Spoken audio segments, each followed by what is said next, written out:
¿Es el tema que hemos venido tratando? Exacto, el taller de los salmos. Si ustedes recuerdan, el pastor nos ha estado instruyendo acerca de cómo analizar un salmo, la estructura de un salmo, cómo se compone, de qué parte se compone, cómo encontrar las ideas principales, cómo encontrar las estrofas, ¿cierto? Entonces, el estudio de hoy tiene es un complemento a eso, ¿sí? Y básicamente se trata tiene como título Sonidos de Adoración. El objetivo de este espacio en esta mañana va a ser analizar a la luz de las escrituras cómo debe la iglesia escoger la música que se utiliza en el tiempo de adoración. ¿Sí? Ese va a ser el objetivo, ¿sí? ¿Qué nos dice la Biblia acerca de eso? ¿Cómo escoger? ¿Qué tipo de música escoger? Toda la música se puede escoger, cualquier música está bien. Entonces la idea es que vayamos estudiando acerca de eso, ¿sí? Bueno, empecemos orando. Bendito Padre Celestial, gracias te damos, amado Señor, por tu misericordia, tu bondad, porque nos has permitido el día de hoy estar aquí delante de tu santa y soberana presencia para aprender más de ti, para aprender más acerca de tu santa y soberana palabra. Te ruego, bendito Señor, que aquietes nuestras almas, que nos des paz en este instante, que nos permitas, bendito Dios, aprender, que nos permitas, bendito Señor, discernir tu palabra y también verte a ti, bendito Señor, en cada cosa que hagamos. En el nombre de nuestro amado Señor Jesucristo oramos. Amén. Bueno, vamos a hacerlo bastante interactivo. Entonces la idea es que ustedes me apoyen con la búsqueda de los textos, con la lectura, ¿cierto? Entonces esa es la idea. Bueno, entonces empecemos. Primero quiero que analicemos lo siguiente. ¿Ustedes qué piensan? ¿Que la música tiene alguna importancia? ¿Es importante la música en el mundo de hoy?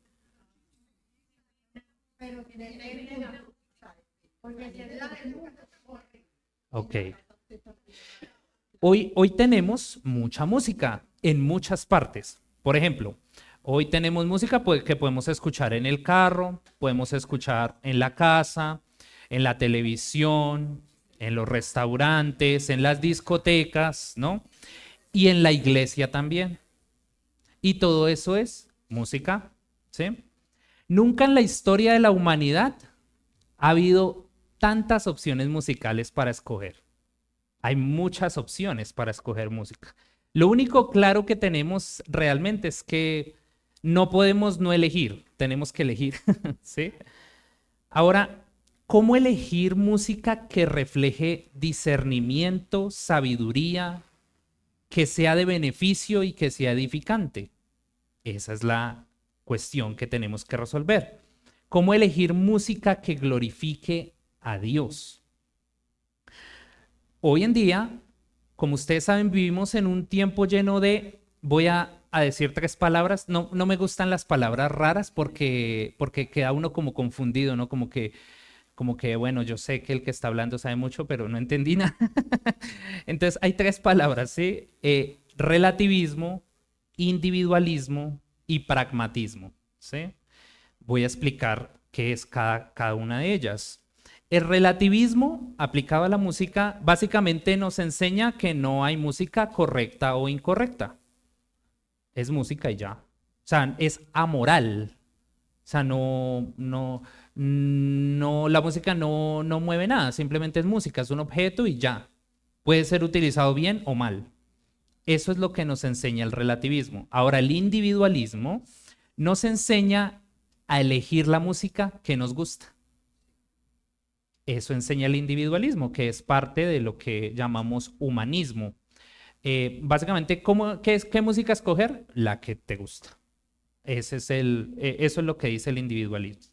Y el pragmatismo influye directamente en la teología a fin de convencernos para utilizar las preferencias musicales de las masas a fin de atraerlas a la iglesia, ¿sí? Esos son esos tres términos, ¿sí? La verdad es que no es fácil escoger música en esta sociedad, y más en el momento que nos encontramos, en donde el ser humano tiene una relevancia superior que cualquier cosa que podamos ver en la iglesia. Normalmente vemos mucho que el enfoque es en las personas. De la persona que necesita, la persona le gusta el rock, pongamos rock. La persona necesita esposo, necesita esposa, aquí le tengo esposo y esposa. La persona está a falta de relaciones, de amistades, pongámosle amistades. La persona está sola, necesita grupo de jóvenes, pongámosle jóvenes. Entonces, todo el enfoque hoy en día va hacia allí, ¿sí? Hacia solventar las demandas de todas las personas que llegan. Así es como se maneja hoy muchas iglesias, ¿sí? Pero enfoquémonos en la música. Que si la música importa, eso ha cambiado. Vemos que en la sociedad la música no es tan importante, la verdad, es agradable, sí, pero no es tan importante. ¿Cómo les voy a demostrar que no es tan importante hoy en día? Nosotros vemos el ejemplo en los colegios. Hoy, en un colegio, la música es un área que la puedes escoger o puedes escoger artes. Entonces, los muchachos pueden escoger entre estudiar pintura o estudiar música. Pero no es obligación, ¿me entiendes? Es una opción. Es una opción, ¿sí? Igual en las universidades, son como esas materias secundarias o de relleno que le llaman. Aquí enseñamos guitarra por si quiere aprender. Es simplemente algo extra, es un apoyo a las artes, pero las artes han decaído precipitadamente. En comparación con las anteriores generaciones, la música era sinónimo de educación, de cultura, de disciplina, de inteligencia. Entonces, tener un músico en la familia era algo muy prestigioso, de donde salió Mozart, Beethoven, gente de clases altas, ¿sí? Entonces, la música era un prestigio, ¿sí? Eso era en el pasado, hoy no. Ya que en la actualidad la música solo sirve para disfrutar, pierde relevancia el tipo de música que utilicemos en la iglesia. Porque precisamente la idea es solamente que a mí me guste. Entonces escoger música se vuelve muy, ponga lo que sea, lo que tenga ahí. Ahora, lo que tenemos que preguntarnos es si la música importa bíblicamente. O sea, ¿en la Biblia dice algo de la música? ¿O simplemente la pasaron por alto? ¿O no es un tema relevante? Entonces, ¿ustedes saben si en la Biblia dice algo acerca de la música? Tal vez. ¿Sí? Mira, la música es mencionada en la Biblia alrededor de 1200 veces. Realmente no es un número grande, porque las plantas son mencionadas alrededor de 1000 veces. Entonces, pues no es que ese número importe así. O sea, esa proporción no es tan relevante. Pero, cuando vamos al contexto y en dónde se utilizó, tiene una relevancia muy importante, ¿sí? Porque la música está conectada en momentos históricos, organizativos y de adoración supremamente importante en las escrituras. Entonces vamos a ir mirando algunos de ellos, ¿sí? En primer lugar, la música destaca por un papel relevante en la adoración, tanto en el Nuevo Testamento como en el Antiguo Testamento. Empecemos por el Antiguo Testamento, ¿listo? Entonces aquí para que vayamos buscando los textos. ¿Cómo funcionaba la sociedad judía? Como ustedes saben, la sociedad judía era teocrática y absolutamente todos los aspectos de ella estaban relacionados con su relación vertical con Dios, absolutamente en todo. Todo tenía una relación con Jehová y todo lo hacían con ese contexto, al igual también que la música. Entonces la música era utilizada para diferentes cosas, la verdad, en la escritura. ¿Para qué propósitos creen que era utilizada la música? ¿Para alabar a Dios? ¿Para qué más? ¿Solamente para alabar a Dios? Por ejemplo, cuando llegaban a para su gente, que celebraban algo, Para celebrar, ok, para celebrar. ¿Para qué más utilizan la música? Para las guerras, ¿sí? Entonces hay varios usos de la música en la escritura. Por ejemplo, alguien que nos ayude a buscar Números 21, 17 al 18. A ver quién nos ayuda rápidamente. Números 21, 17 al 18. Ah, bueno, sin el micrófono. Dale, hermanita. cantó Israel este canto. Sube, oh pozo, a él cantaba. 18. 18. Pozo, pozo, el cual cavaron los señores, lo cavaron los príncipes del pueblo, y el legislador, con sus escribanos. Ajá. Entonces vemos hasta ahí, hermanita. Hasta ahí. Entonces vemos, por ejemplo, en este canto, en esta porción de la escritura, ¿a qué le están cantando? A un pozo. Le están cantando a un pozo. ¿Por qué? Porque este es un canto de trabajo. Aquí este canto fue utilizado para trabajar, para ir a sacar agua en el pozo. Por ejemplo, tenemos un cántico de guerra. Vayamos ahí mismo en números, de 21 también, del 27 al 30. ¿Quién nos ayuda a leer? Del 27 al 30.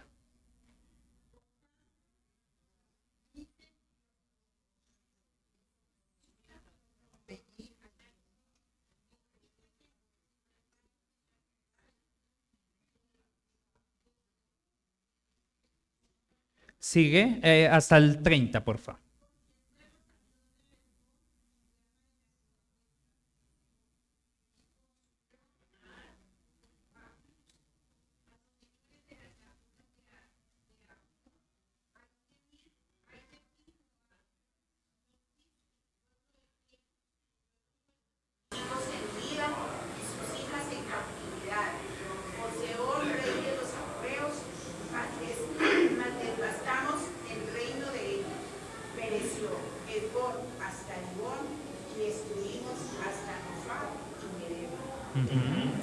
Este es un ejemplo de un canto utilizado para la guerra.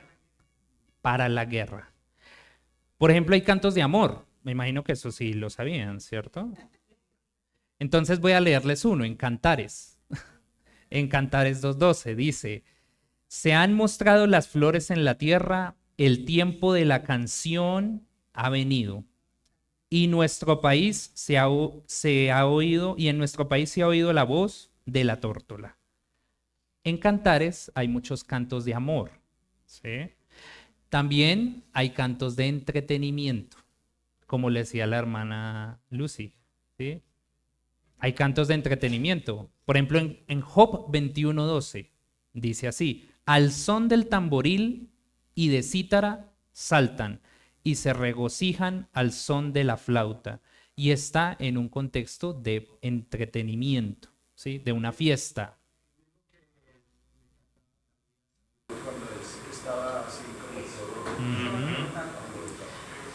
También hay cantos de humillación, dolor y lamentación. Los podemos ver muchos en los salmos, pero por ejemplo un canto de Job, en Job 39. Y ahora soy objeto de burla y les sirvo de refrán. ¿Con qué se construían los cantos? Con los refranes. ¿Sí?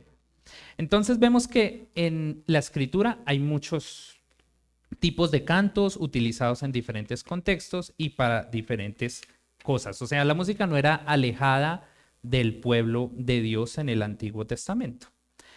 Pero hay algo que encontramos muy relevante en Primera de Crónicas 22 en adelante. ¿Por qué? Porque allí encontramos cómo David se esfuerza por organizar no solamente los cantos, no solamente qué se cantaba, sino quiénes cantaban y con qué se cantaba, ¿sí? Entonces, por ejemplo, dice eso en Crónicas 22. Él empieza en Primera de Crónicas 22. Voy a leerles un pedacito en Primera de Crónicas 23, ahí enseguida, 23:5. Dice, además 4,000 porteros y 4,000 para alabar a Jehová, dijo David, con los instrumentos que he hecho para tributar alabanzas.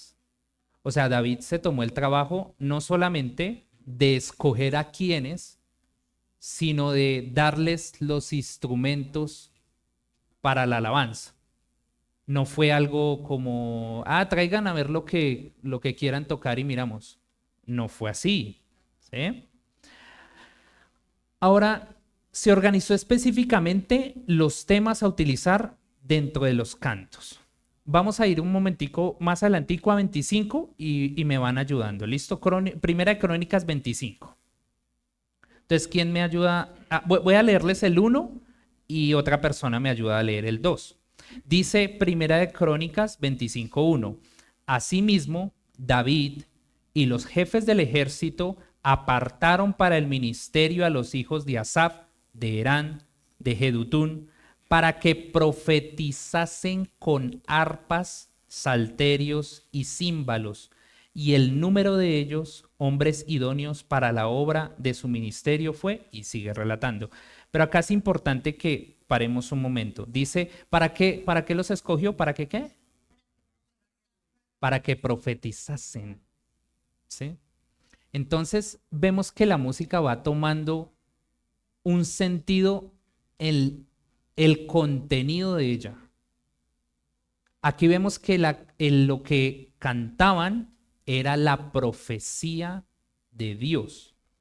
Dice, para que profetizasen con arpas, salterios y címbalos. Es tanto como si un pastor predicara, pero en vez de predicar, cantara lo que va a predicar. ¿Sí? Alguien que me ayude a leer el versículo 2. ¿Qué dice el versículo 2? De ese mismo Primera de Crónicas 25. De los hijos de Asaf, Zacur, José, Netanías y Azarena, hijos de Asaf, bajo la dirección de Asaf, el cual profetizaba bajo las órdenes del rey. Aquí vemos algo súper importante, y es la subordinación. Estas personas escogidas para cantar no tenían un mando en sí mismas, estaban subordinadas al rey y a una persona que los guiaba en ese ministerio de los cantos, ¿sí? Entonces vemos una subordinación que es importante tenerla en cuenta, porque realmente el rey tenía el mando directo de escoger qué se cantaba y qué se utilizaba, ¿sí? Eso es importante, ¿sí? ¿Por qué? Porque en el mundo de hoy muchas veces pareciera que el grupo de alabanza tiene más importancia que la predicación, ¿no? O sea, como que como si hubiera una unción especial en las personas que cantan, como tienen bonita voz, ¿sí? Pero no es así. Como lo organizaron acá, había una subordinación. David estaba pendiente y era el que daba la orden de qué hacer y qué no hacer allí, ¿sí? Ahora, alguien que nos ayude a leer el 3. ¿Qué dice el 3? Versículo 3. De los hijos de Jedutún, Gedalías, Serí, Jesaías, Hazatías, Matatías y Simei, 6 bajo la dirección de su padre Jedutún, el cual profetizaba con arpa para aclamar y alabar a Jehová. Exacto. La última parte nos muestra para qué cantaban. Para aclamar y alabar a Jehová. Eso era lo que había en esos cantos. Ese era el contenido de esos cantos. Ahora, alguien que nos ayude leyendo el 5. Sigue, hermano. Sigue, Josecito. Todos estos fueron hijos de Emán, vidente del rey en las cosas de Dios, para exaltar su poder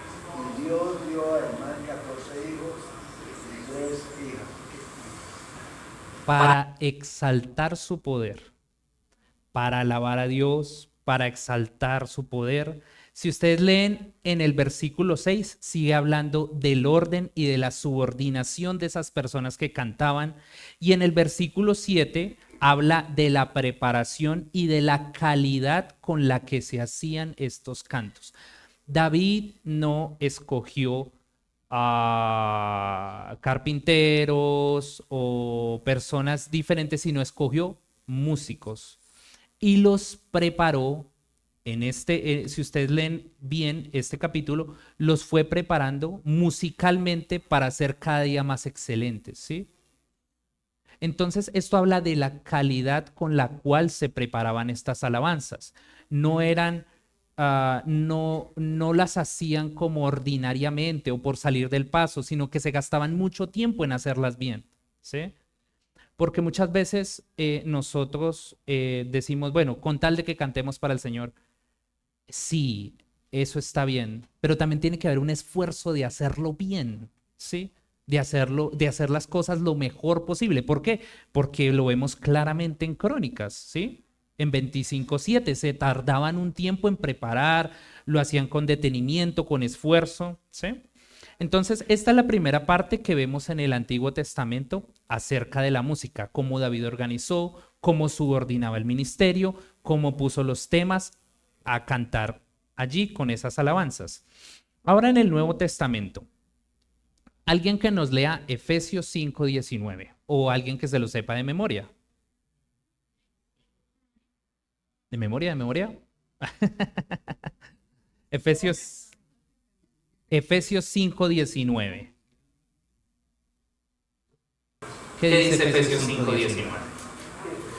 Hablad entre vosotros con salmos, con himnos y cánticos espirituales, cantando y alabando al Señor en vuestros corazones.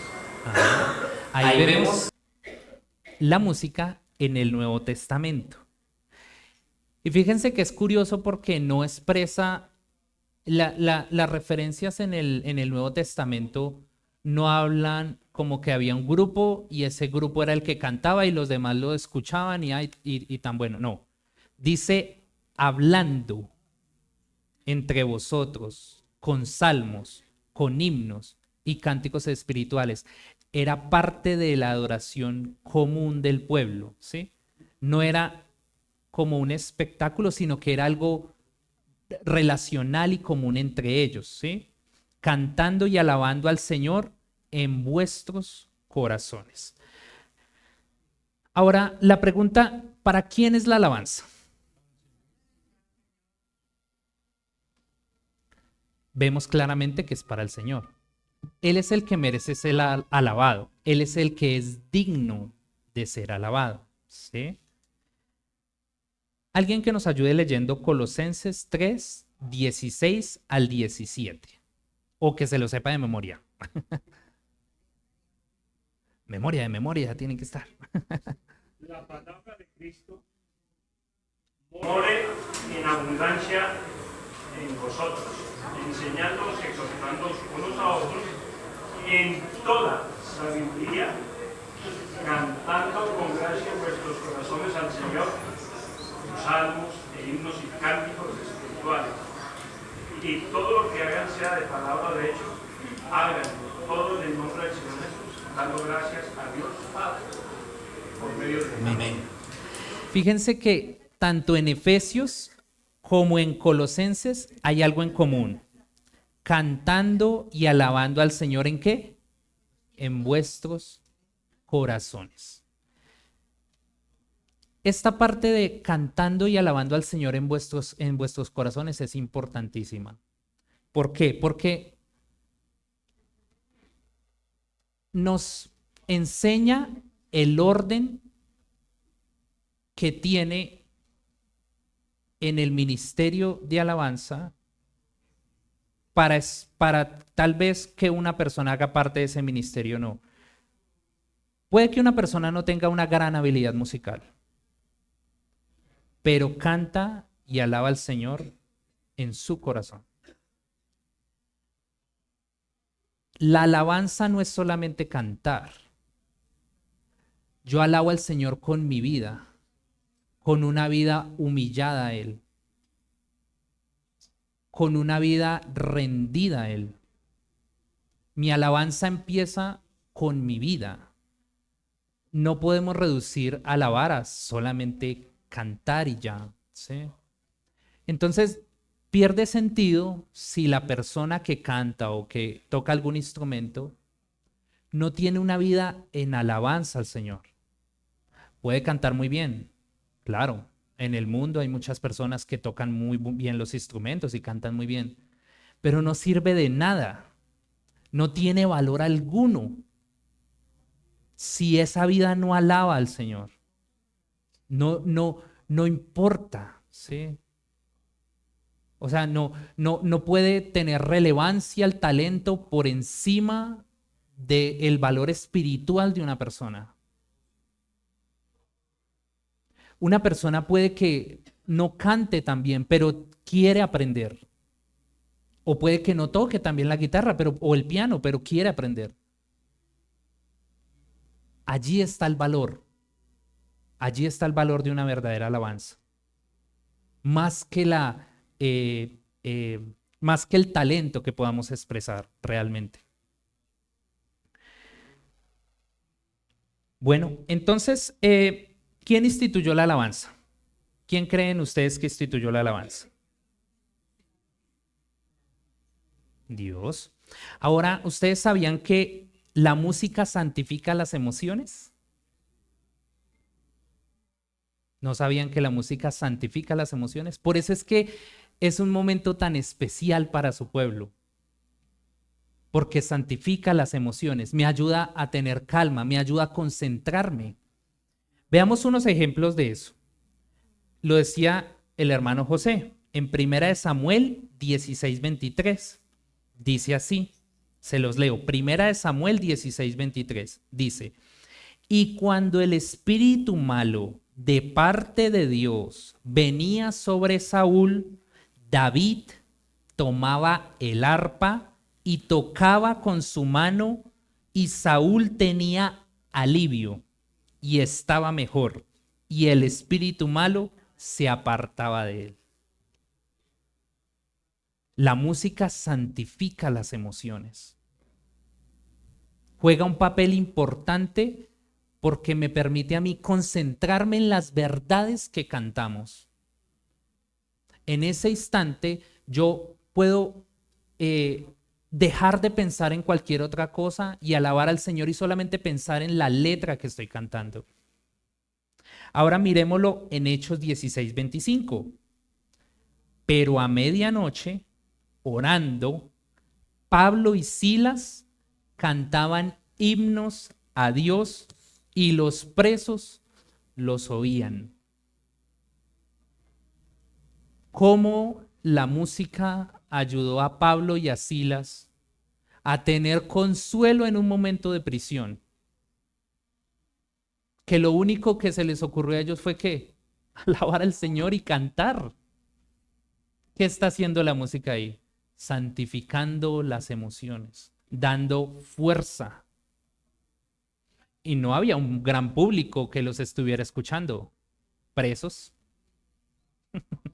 Presos en una cárcel. Qué buena tarima tenía Pablo y Silas. Ahora en Santiago 5:13 dice así: ¿Está alguno entre vosotros afligido? Haga oración. ¿Está alguno alegre? Cante alabanzas.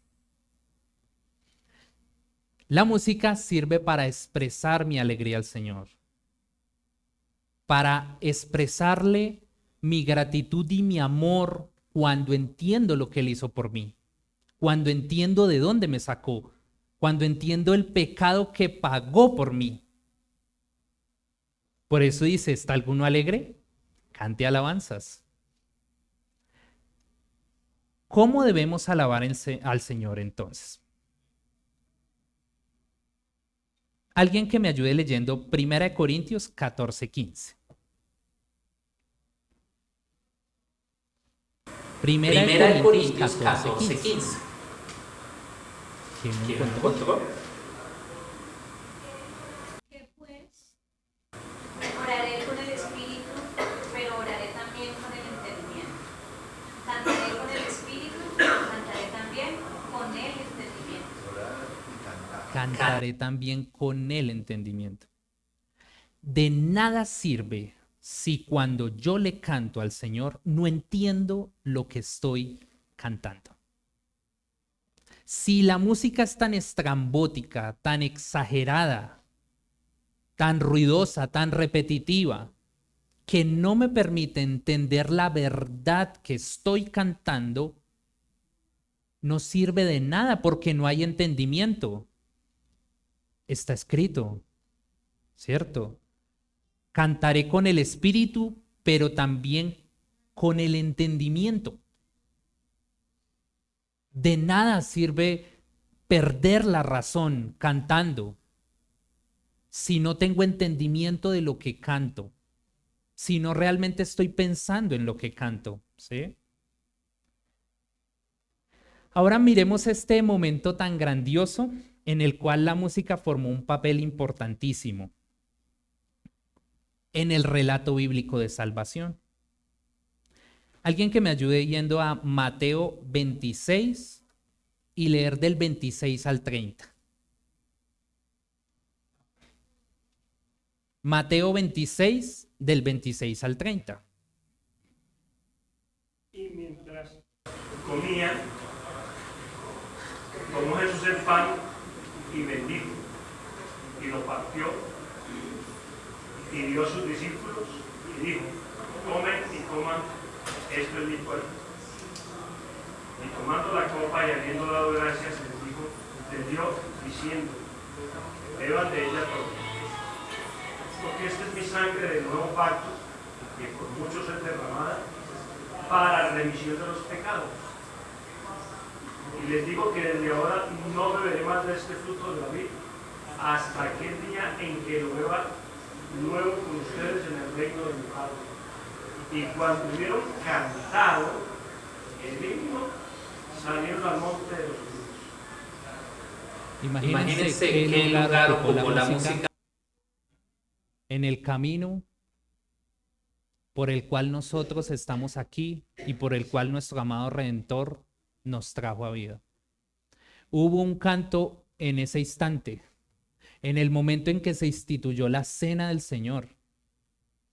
Dice: y cuando hubieron cantado el himno, salieron al monte de los olivos.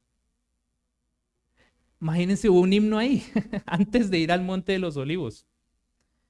Yo siempre que he leído este pasaje me he preguntado qué cantaron ese día. Yo quisiera saber qué cantaron.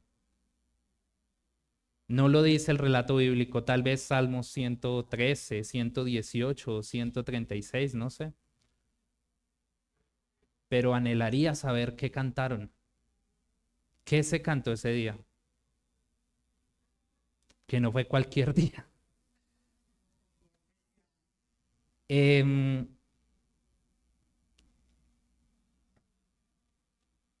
¿Qué les dice esto cuando encontramos un canto en este instante? ¿Qué les hace pensar? La música no importa, tiene una relevancia especial y muy importante. Y no se puede cantar cualquier cosa, ni se puede utilizar cualquier cosa.